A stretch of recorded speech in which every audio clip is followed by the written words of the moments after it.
You're on. Good morning, Westminster. Get you a cup of coffee and join me, Ken Cook. Hello, Carol Cook. Hello, everybody. And our COVID stress counselor, Boyd Taylor. Good Hello, morning. Ken. Hello, Carol. How are you? We're good. Good. And we welcome a very special guest this morning, Max Sherman. Hey, Hey, Max. How are you? Good to see you three guys at the crack of dawn. I swear. Oh, I know. Not everybody gets up this early. Well, we hope there's some people up watching us because we want to hear a lot about you, Max. I know you were the dean of the LBJ school before you retired. And before that, you were a prominent state senator. And excuse me, Carol, but Max represented the Texas Panhandle when he's in the state Senate. And he and I first became acquainted when I was living in Pampa and he was representing that district. And that was, I think, in 1975, Max. Wow. And Max has just written a new book. And the title is Releasing the Butterfly. I love that title, Max. I can't wait to hear about it. But first, Max, if you'll excuse us, we're going to talk about a new feature on the show we have coming up. It's the puzzle contest. And Boyd, you're the lawyer, so tell us the rules and try to keep them under 10 pages. Well, I'll do my best, but I was well trained. So here goes. Each week, Carol will pose a riddle or a puzzle to our viewers out there. And if you think you know the answer, will you email the answer to us at goodmorningcontest@gmail.com. That's goodmorningcontest@gmail.com. And we will draw from all the correct entries and announce the winner on our next show. Well, that sounds simple enough. Is there a prize? You bet. There's a $10 gift certificate at the little store. So what's this week's puzzle, Carol? With this week's puzzle, I'm looking for just one word. And you're gonna need a pencil and paper, maybe to write down a couple of things here. All of these describe the answer, which is just one word. The rich have too little of it. The poor have too much of it. More powerful than God. And if you eat it, you will die. Oh, I think I know that. Yeah, you've had it before, so don't give it away. That's not fair. That's right. Okay. So you're not eligible, Ken. So send in your entry, and all entries must be received by noon Wednesday, November 25th. All entries must be received in the named mailbox by the appointed date. In case of a tie, a drawing will be held. Decisions of the judges are final. All lawsuits must be filed in the Federal District Court of Alpine, Texas, before the date of the statute of limitations expires. Neither the owners, the donors, the sponsors, or the employees of Good Morning Westminster, its affiliates or subsidiaries have any liability for any claims of whatever nature, whether contractual or tortuous. And by entering the contest, the participants waives all rights for any such claims. Well, wow. I'm glad you didn't lawyer it up any more than that. I did my best. Okay, we'll repeat the puzzle at the end of the show this morning. But now I think we've let Max just sit there long enough. We need to hear some about you now, Max. Yeah, Max, we want to hear about your new book and maybe a little bit about you too, as well. Especially your adventures in the Panhandle and as life got started for you up there. Well, to the three of you, let me first thank you for getting all of us up at this time of the morning. It's a good thing, but what I first would like to say is that how extra special it is that about 8.5 years, well, actually 10 years ago, Gene Ellis and I made the decision to move to Westminster before the Windsor was even built. And so we had about 3 years here, and you'll see her picture behind me here. We moved in, and for about 3 years, we used our apartment like a condominium. And we took a cruise to Santiago, Chile, and around to Buenos Aires, and went to Montana in the summer. And we just had one hell of a good time, excuse my language. But we did a lot of that. And then in the spring of 2015, the wheels came off of our wagon, and Jean Alice's dementia kind of moved into Alzheimer's.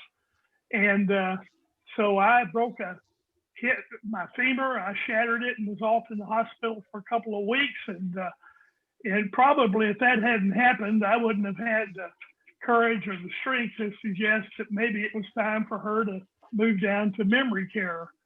But our kids made that decision. And so when I came back from the hospital with several weeks of rehab, I was miserable as a human being could be. I never dreamed of doing a book. I did a book on Barbara Jordan years ago with UT Press, and it's still getting some attention. But that was my one introduction to publishing. So every night for hours, I would get up and I would write. And in order to write, I had to kind of do it as fiction, because I couldn't write about Jean Alice and Max. So actually, I wouldn't tell this to everyone, but when I first started, I was George and she was Emily in a fictional account of the play by Thornton Wilder, Our Town. And Wow.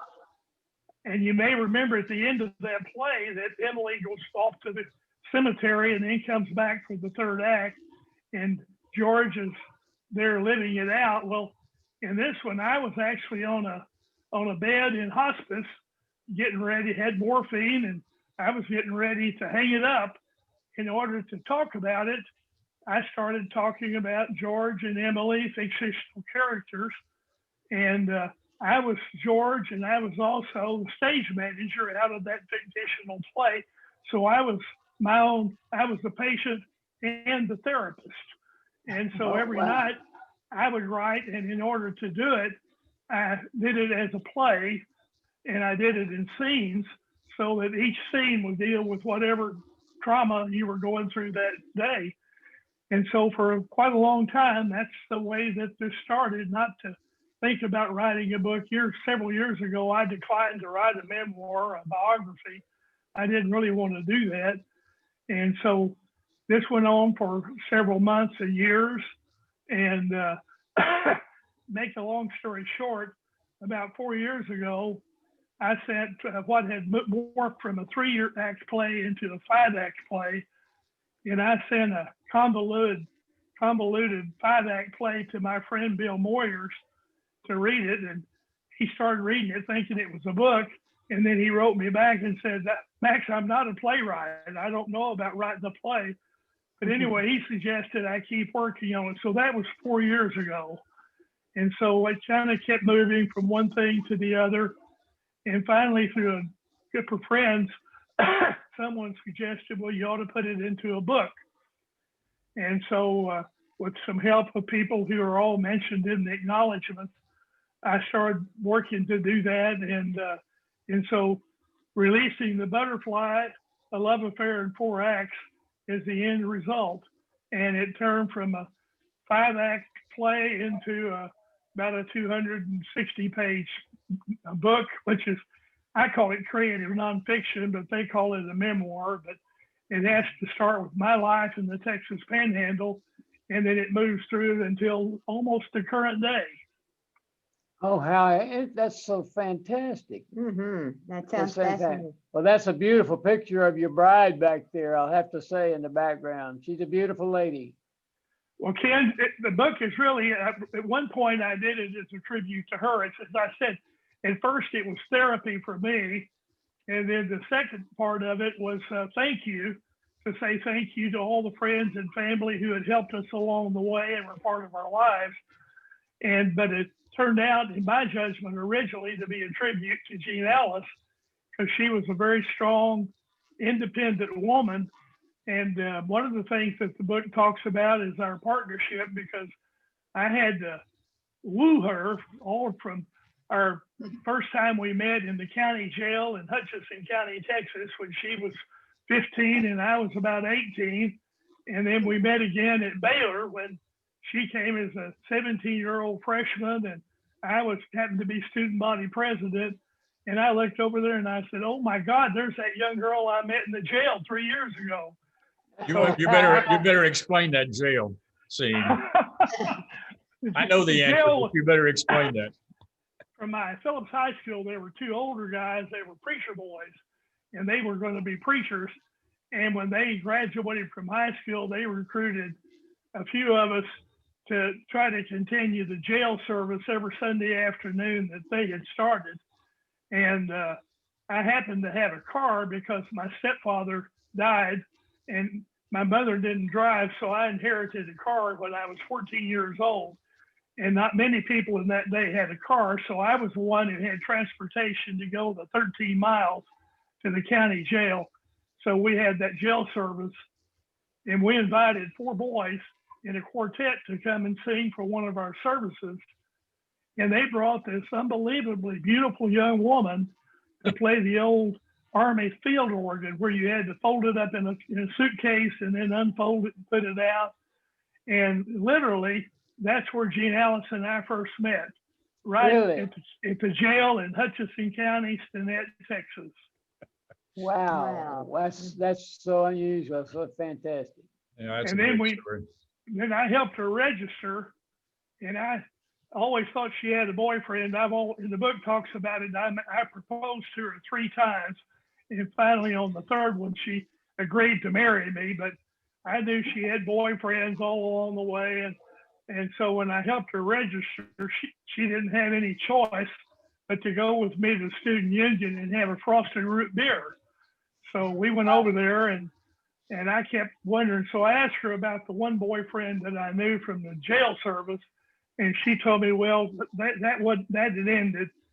And so we kept talking and I finally worked up the courage to tell her that I was part of the Foreign Film Festival group that had looked at a foreign film every week. And would she like to go to look at one of those? So our first date was to meet. I didn't pick her up. We met at the student union and we heard the movie La Strada. And she just fell in love with foreign films. And on the way out, she said, "Max, how do I join?" Well, Lord have mercy, I gave her all the information, told her how to join. I said, "You got to keep coming every week because that way I can see her every week." And so she started coming, and then we started talking about those foreign films, 8 1/2, and all the great foreign film movies by Federico Fellini, and then that kind of led to, she was in a little room at Baylor where there were 4 girls in a little bitty square room. And so I learned that she would go to the 4th floor of the Carroll Library and study. So I started taking my backpack and sitting across the table and hoping that she would look at me. And occasionally I'd see her look up. And then after a while, she would smile. And I finally got up the courage to ask if I could walk her to her dorm. And so that led to us walking and talking about poetry. She became an English professor later on. So we talked about literature, and I had taken a graduate course in T.S. Lewis. And so I started spouting off a lot of T.S. Lewis poetry that I had memorized. And so T.S. Lewis, Thornton Wilder and T.S. Lewis are very important to our lives. Oh, that's so cool. Well, listen, you and Boyd knew one another in the Panhandle, right? Yeah, he was a big shot, and I was a little shot.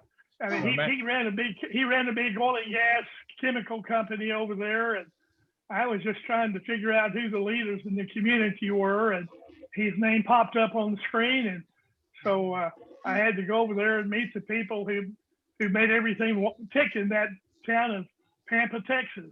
I was a big fish in a little pond.